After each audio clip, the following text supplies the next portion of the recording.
2015 চনত মই মানে মৰ্ণিঙত আহিছিলোঁ ৰাতিপুৱা তাৰপৰা দিনটো মোক মানে বেজি চেলাইন একো নিদিলে তেনেকৈ কৰোঁতে ৰাতি যেতিয়া 6টা বাজিলে তেনেকৈ এজন মানুহ আহিলে ক'লে যে আপোনাক বিনয়বা ছাৰে মানে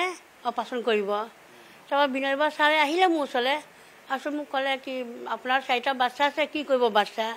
এনেকৈ কয় কি বল খেলৰ টিম বনাব নি ভাল ভাল কাপোৰ পিন্ধাব লাগিব ল'ৰা হ'লে বাইক দিব লাগিব এইবোৰ কথা কৈ ধমকি দিয়ে তাৰপিছত আকৌ হয়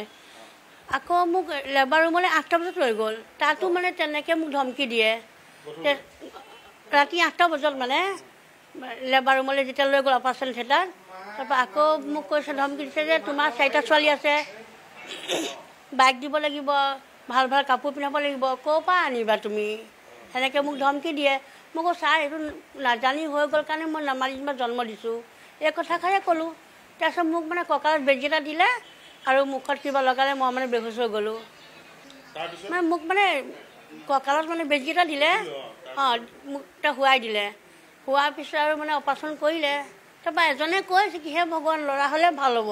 অকণমান শুনি পালোঁ শুনাৰ পিছত আৰু মানে মই একো গমেই নাপাওঁ তাৰ বাচ্চাটো হোৱা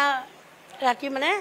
মোক অপাৰেশ্যন থিয়েটাৰৰ পৰা 9টা বজাত মোক মানে পূৰা উলিয়াইছে মই ঘড়ীটো দেখিছোঁ 9টা বাজিছে মই ক'লোঁ মোৰ বাচ্চাটো আকৌ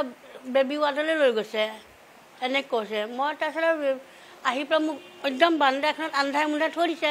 ইমান কঁপিছোঁ ক'লোঁ যে মোক বাহিৰলৈ লৈ যাওক কোনো শুনা নাই বহুত দেৰি পিছত মোক উলিয়াই এই জেনেৰেল ৱাৰ্ডলৈ লৈ গ'ল আৰু লৈ যোৱাৰ পিছত মই মানে তাত ক'লোঁ মোৰ বাচ্চাটো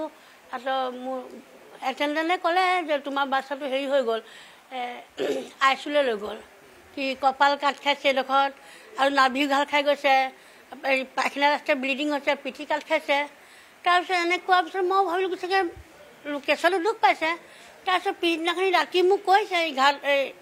1টা বজাত ৰাতি যে অম্ভাৱতী এটেণ্ডেণ্ট কৰিছে কি তেওঁলোকৰ বেবীটো এক্সপায়াৰ্ড হৈ গৈছে তেনে কওঁতে আমাৰ মানুহজন গ'ল তাক কৈছে এতিয়াই লৈ যোৱা তাৰপৰা মানুহজনে ক'লে এতিয়া ৰাতিটো মই নিনো কি মোৰ পেচেণ্টৰ লগততো মইহে আছোঁ ৰাতিপুৱা নিম তাৰপিছত ৰাতিপুৱা যেতিয়া গ'ল কেঁচুৱাটো আনি পেলাই কৈছে যে ছোৱালী হৈছে মানে মৰিলে গৈছোঁ কেঁচুৱাটো যেতিয়া আমি হেণ্ড কৰিব গৈছোঁ তাৰপিছত লুটি খুৱাই পেলাই পেটে চেটে চাইছোঁ বুকুত শুৱাই পেলাই না ক'ৰবাত কাট খাইছে না ক'ৰবাত দুখ পাইছে আৰু হাতত 300 টকাৰ দৰৱো আনিলোঁ সেই দৰৱখিনি কি হৈ গ'ল অঁ মৃত বুলি কওঁতে ৰাতিপুৱা মানুহজনে আনিব গ'ল যোৱাৰ পিছত কেঁচুৱাটো উল্টিয়াই পুল্টিয়াই চাইছোঁ ক'তো ঘাঁ নাই ক'তো দুখ পোৱা নাই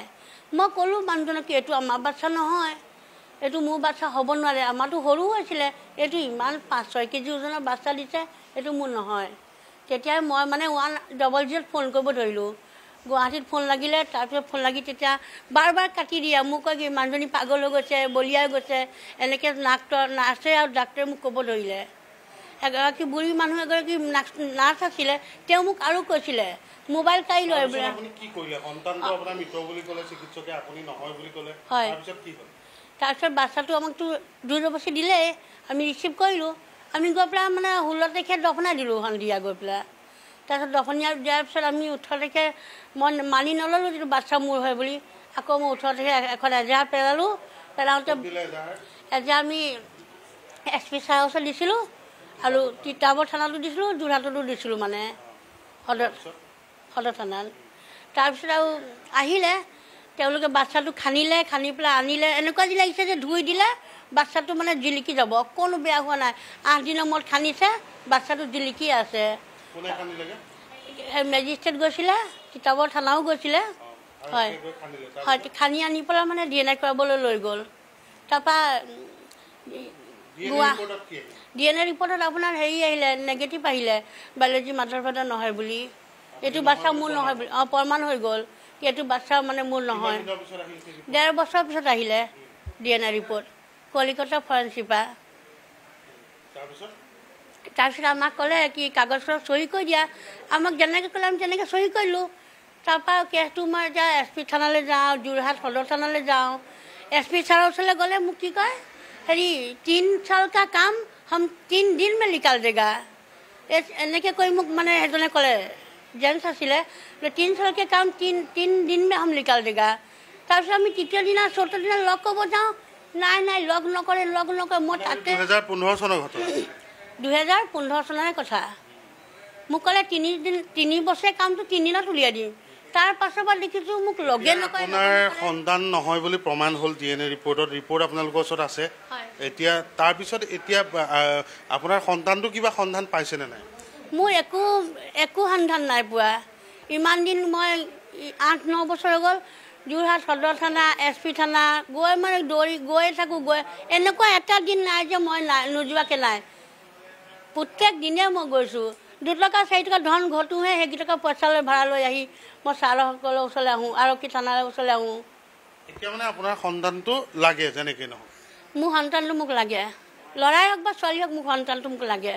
15/8/2015 অম্বাৱতী দেৱী তেখেত তিতাবৰৰ লেডি তেওঁৰ এডমিট কৰিছিলে যোৰহাট মেডিকেল কলেজ হস্পিটেলত আৰু তাতে তেখেতৰ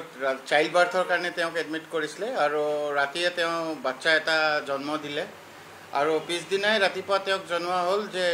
বাচ্চাটো মৰা ছোৱালী এজনী দি পেলাই মানে ক'লে যে বাচ্চাটো মানে মৰিলে আৰু আপোনালোকে এতিয়া এই বাচ্চাটো মানে হেণ্ড অভাৰ কৰি দিছে তেতিয়া মাকে লগে লগে অম্বাৱতী দেৱী কৈছে যে চাই পেলাই যে এই বাচ্চাটো মোৰ বাচ্চা নহয় বুলি তেওঁ কৰিলে তাৰপিছত JMCH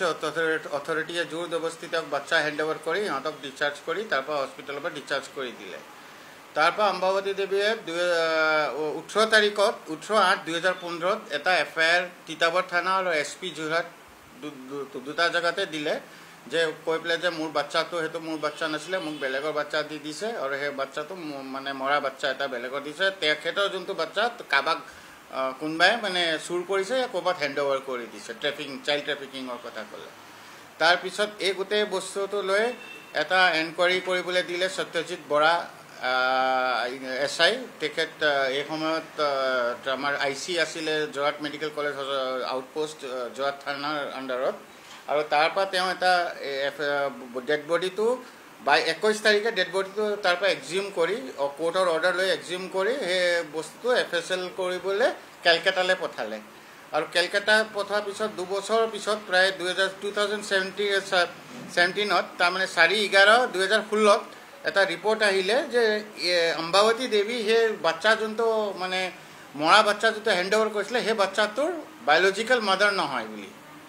সেইটো হোৱাৰ পিছত সত্যজিৎ বৰা ICয়ে তেখেতৰ OCক গোটেই বস্তুটো জনাই পেলাই এটা কেছ ৰেজিষ্টাৰ কৰিবলৈ ৰিকুৱেষ্ট কৰে আৰু তাৰপিছতে এটা case Jorhat PS case 94/17 under section 120B 409 আৰু 420 ধাৰাত কেছটো এটা ৰুজু হয় ইয়াৰ পিছৰ পৰাই তেখেতে SP ওচৰলৈ যায় আৰু SP ওচৰলৈ গৈছে ইনিচিয়েলিটো পুলিচে অলপ ভালকৈ কথা পাতিলে তাৰপিছত গ্ৰেজুৱেলি উইথ টাইম মানে তেওঁক ইগন'ৰ কৰিবলৈ আৰম্ভ কৰি দিলে আৰু তেওঁ মানে সদায় মানে গৈ পেলাই পুলিচক সোধে যে মোৰ বাচ্চাটো ক'ত গ'ল মোৰ বাচ্চাটো আপোনালোকে কিবা খবৰ পাইছেনে আৰু পুলিচে এই বিষয়ে কৈছে আমি তদন্ত কৰি আছোঁ বুলিয়ে ৰিপ্লাই দি থাকিলে আৰু লাষ্টত SP চবে তেওঁক দেখিলে মানে আঁতৰিবলৈ আৰম্ভ কৰিলে উপায় নাপায় তেওঁ যোৱা বছৰ 2022 চনত তেওঁ গম পালে যে 6 বছৰ নে 7 বছৰ সেই কেছটো এনে পৰি থাকিলে তাৰপিছত 2022 চনত পুলিচে এইটো কেছত ডক্টৰ বিনয় বৰা আৰু 9 জনৰ এগেইনষ্টে চাৰ্জশ্বিট ফাইল কৰিলে আদালতত সেইটো দিয়াৰ লগে লগে আমাৰ মানে তেখেতে চকত গ'ল কিনে চাৰ্জশ্বিট দিয়া মানে ইনভেষ্টিগেশ্যন কমপ্লিট কৰিলে বাট আমি কেছটো চাৰ্জশ্বিট দিবলৈ চাৰ্জশ্বিটৰ কাৰণে কেছ দিয়া নাছিলোঁ আমাক বাচ্চা ৰিকভাৰী পাৰ্টটোত আমাৰ মানে আমি বাচ্চা ৰিকভাৰী কাৰণে কেছটো দিয়া হৈছিলে আৰু যেতিয়া একো আমি মানে এপ্ৰিহেনশ্যন কৰিছোঁ যে এই বাচ্চাটো হয়তো পুলিচে সেইটো বিষয়ে ৰিকভাৰী পাৰ্টটোত কোনো তদন্ত কৰা নাই চ' এই গোটেই বস্তুটো লৈ আমি তেতিয়া সেই সময়ত 2022ত আমি CM DGP DIG চবলৈ এটা চিঠি দিলোঁ আৰু 21/11/2022ত অনাৰেবল চিফ জাষ্টিছলৈও এটা চিঠি দিলোঁ আৰু গোটেই বস্তুটো জনালোঁ আৰু আমি কি এপ্ৰিহেনশ্যন কৰিছোঁ যে পুলিচে যে কোনো তদন্ত নকৰিলে সেইটো লাইনত মানে ৰিকভাৰীৰ কাৰণে যে সেইটো আমি এটা দিলোঁ মানে এলিগেশ্যন দিলোঁ ইয়াৰ পিছতে এটা চিফ জাষ্টিছে অনাৰেবল চিফ জাষ্টিছে এইটো পঠাই দিলে আমাৰ ডিষ্ট্ৰিক্ট লিগেল অথৰিটিলৈ পঠালে টু মেক প্ৰিলিমিনাৰী এনকুৱাৰী আৰু এই প্ৰিলিমিনাৰী এনকুৱাৰী ৰিপৰ্টটো আমি পাইছোঁ সেই এনকুৱাৰী ৰিপৰ্টটোত আমি কোৱা কথাটোকে কৈছে যে যেতিয়া তেখেতে এনকুৱাৰী আমাৰ কৰিছিলে ছেক্ৰেটাৰী ডিষ্ট্ৰিক্ট লিগেল অথৰিটি, তেখেতে আমাৰ জুডিচিয়েল অফিচাৰে হয়। তেখেতে এনকুৱাৰী কৰাৰ পিছত তেওঁ গোটেই বস্তুটো তেওঁ কৈছে যে স্ক্ৰুটনি কৰাৰ পিছত দেখা গৈছে যে যোনটো ইনভেষ্টিগেশ্যন কৰিছিলে সেই ইনভেষ্টিগেশ্যনটোত মানে এটা কেছ হিচাপে মানে ইনভেষ্টিগেশ্যন কৰিছিলে। তাত মানে প্ৰপাৰ মানে যোনটো ৰিকভাৰী পাৰ্টটো লৈ পেলাই পুলিচে কোনো ইনভেষ্টিগেশ্যন নকৰিলে, ইয়াক কোনো ট্ৰাই নকৰিলে। আৰু কথাটো হৈ গ'ল যে তেওঁ মানে এই বিষয়ত বেলেগ বেলেগ আয়োগ প্ৰশ্ন কৰিলে। ইয়াত এইটো কেছত কেইবাজনো আয়োগ আছিলে। আয়োগবিলাকক প্ৰশ্ন কৰোঁতে সুধিছিলে যে ৰিকভাৰীটো কেনেকৈ হ'বনে নহয়। তেতিয়া চব আয়োগকেইজনে কিছুমান আয়োগে ক'লে বোলে যে ৰিকভাৰীটো মানে কৰিবলৈ তেওঁ সেইকাৰণে নোৱাৰিলে যিহেতু তেওঁ বহুত কম সময় সেই কেছটোত থাকিবলৈ পালে। আৰু কিছুমান আয়োগবিলাকে ক'লে যে আগৰ আয়োগকেইজনক ব্লেম কৰিলে যে আগৰ আয়োগকেইজনে ইনিচিয়েল ষ্টেজত যিহেতু ৰিকভাৰী কৰিব পাৰিলেহেঁতেন নকৰিলে বুলি। যে গোটেই বস্তুটো মানে ব্লেম গেম কৰিবলৈ ল'লে নিজৰ ভিতৰত। সেইটো মই কোৱা নাই, সেইটো এই ৰিপৰ্টটোত কৈছে, প্ৰিলিমিনাৰী ৰিপৰ্টটোত কৈছে। তাৰপিছতো কৈছে যে তাৰ ভিতৰত এটা টেষ্ট দিলে, এই টেষ্টটো দিছিলে যে আপোনাৰ DNA ৰিপৰ্টটো মানে যোনটো DNA ৰিপৰ্ট যেতিয়া আহি গ'ল তেতিয়া এটা ৰিকুৱেষ্ট কৰিছিলে যে যিকেইজন বাচ্চা সেই সময়ত জন্ম হৈছিলে সেই মেডিকেল কলেজত সেই বাচ্চাবিলাকৰ DNA টেষ্ট কৰিবলৈ এটা CGM-লৈ পিটিশ্যন দিয়া হ'ল। আৰু সেই CGM-এ সেই পিটিশ্যনটো ৰিজেক্ট কৰিলে, মানে পুলিচৰ পিটিশ্যনটো ৰিজেক্ট কৰিলে। তাৰপিছত এই বস্তু গোটেই ঘটনাৰ যোনটো তদন্ত তাতে খতম হৈ থাকিলে। তাৰপিছত একো তদন্ত নকৰিলে। যেতিয়া দেখিলে চব মানে পুৰাণা কেছবিলাক ডিছপ'জ কৰিব লাগে তেতিয়া এই গোটেই কেছটোত তেওঁ মানে জোৰ জবৰদস্তি এটা চাৰ্জশ্বিট দি পুলিচে গোটেই মানে খতম কৰি থৈ দিলে কেছটো। আৰু ইনভেষ্টিগেশ্যন পাৰ্টটো তেওঁ কনক্লুজন সেইটোৱে দিছে যে police was totally lake ethical one, and in the absence of concrete evidence the accused person reflected from the case record, I do not find any reasonable ground to add section of kidnapping in the charge sheet. তাৰমানে গোটেই ঘটনাটো মানে আমি যিবিলাক এলিগেশ্যনছ দি আছিলোঁ যে পুলিচে যে কোনো স্ক'প নকৰিলে, চাই আপুনি আয়োগে কওক নে ওপৰৰ অফিচাৰ্ছবিলাককো কওক, ডিষ্ট্ৰিক্ট কোনেও একো ট্ৰাই নকৰিলে। কেলৈ নকৰিলে? কাৰণ এটাই যে তেওঁ এজন দুখীয়া পৰিয়ালৰ লেডি হয়, তেওঁৰ কোনো ছ'চিয়েলি আৰু ইকনমিকেলি তেওঁ উইকাৰ ছেকশ্যনৰ হয়, সেইবাবে তেওঁৰ ওপৰত কোনো মানে পুলিচে কোনো ইণ্টাৰেষ্ট নিদিলে। কেইবাজনো ডক্টৰ কেইবাজনো ষ্টাফৰ নামটো তেওঁ দিছে। বাট সেইটো এটা কথা হ'ল, আপুনি কৈছে যে এজনে চুৰ কৰিছিলে বস্তুটো ক'ত গ'ল সেই বিষয়ে একো তদন্ত নাই। চ' আমি এই গোটেই বস্তুটো এতিয়া তেখেতে চিফ জাষ্টিছলৈ দিছে। এতিয়া আমি ৱেইট কৰি আছোঁ চিফ জাষ্টিছে এইটোৰ ওপৰত, অনাৰেবল চিফ জাষ্টিছ গুৱাহাটী। ইয়াত এতিয়া মই দেখাত 3জন আছে আৰু বাকী কেইজন ষ্টাফ আছে।